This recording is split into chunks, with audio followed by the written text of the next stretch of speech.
Hi hello friends, ಅನ್ನು ಅಡುಗೆ ಮನೆಗೆ ಸ್ವಾಗತ. ಇವತ್ತು ನಾನು ಉಳಿದಿರೋ ಚಪಾತಿಯಿಂದ ಹೀಗೂ ಮಾಡ್ಬೋದ ಒಂದು ರೆಸಿಪಿ ತೋರಿಸ್ಕೊಡ್ತೀನಿ. ಅದಕ್ಕೆ ಬೇಕಾಗಿರೋದ್ರಿ 2 ಆಲೂಗಡ್ಡೆ ಸುಲ್ಕೊಂಡಿನಿ ಮತ್ತು ಸ್ಮ್ಯಾಶ್ ಮಾಡ್ಕೊಂಡಿನಿ ಕುದಿಸ್ಕೊಂಡು, ಒಂದು ಮೆಕ್ಕೆಜೋಳ ಅದನ್ನು ಸುಳಿದು ಕಟ್ ಮಾಡ್ಕೊಂಡಿನಿ, ಬಟರ್, ಕೊತ್ತಂಬರಿ, ಒಂದು ಉಳ್ಳಾಗಡ್ಡಿ ದೊಡ್ಡ ಸೈಜ್, ಕ್ಯಾಪ್ಸಿಕಮ್ ಸಣ್ಣಗೆ ಹೆಚ್ಕೊಂಡಿನಿ, ಒಂದು 3 ರಿಂದ 4 ಹಸಿಮೆಣಸಿನ್ಕಾಯಿ, ರುಚಿಗೆ ತಕ್ಕಷ್ಟು ಉಪ್ಪು. ಇದು ಒಂದು ಬಾಲ್ ತೊಗೊಂಡು ಇದ್ರೊಳಗೆ ಸ್ನ್ಯಾಶ್ ಮಾಡಿದ್ದ ಆಲೂಗಡ್ಡೆ ಇದ್ರೊಳಗೆ ಹಾಕೊಂಡ್ಬಿಡೋಣ್ರಿ. 2 ತೊಗೊಂಡಿನ್ರಿ.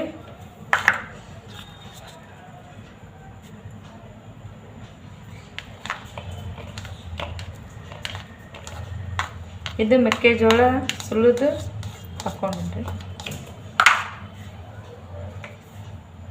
3 ರಿಂದ 4 ಹಸಿಮೆಣಸಿನ್ಕಾಯಿ,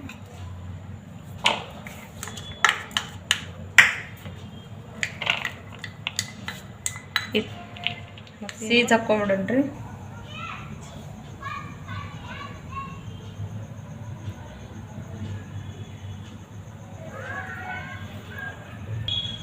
ಹಿಂಗೆ ಇದನ್ನು ಮಡಚ್ಕೊಂಬಿಡೋಣ್ರಿ. ಸ್ವಲ್ಪ ಬಟರ್ ಹಾಕ್ರಿ.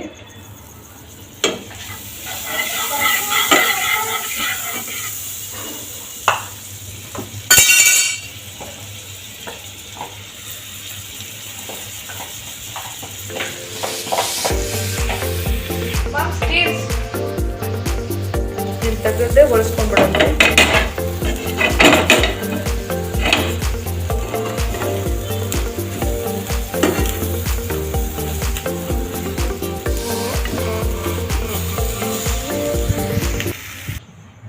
ಈ ರೆಸಿಪಿ ಇಷ್ಟ ಆದ್ರೆ ಲೈಕ್, ಶೇರ್, ಸಬ್ಸ್ಕ್ರೈಬ್ ಮಾಡಿ. ಮತ್ತು ಮುಂದಿನ ವಿಡಿಯೋದಾಗ ಸಿಗ್ತೀನಿ ರೀ.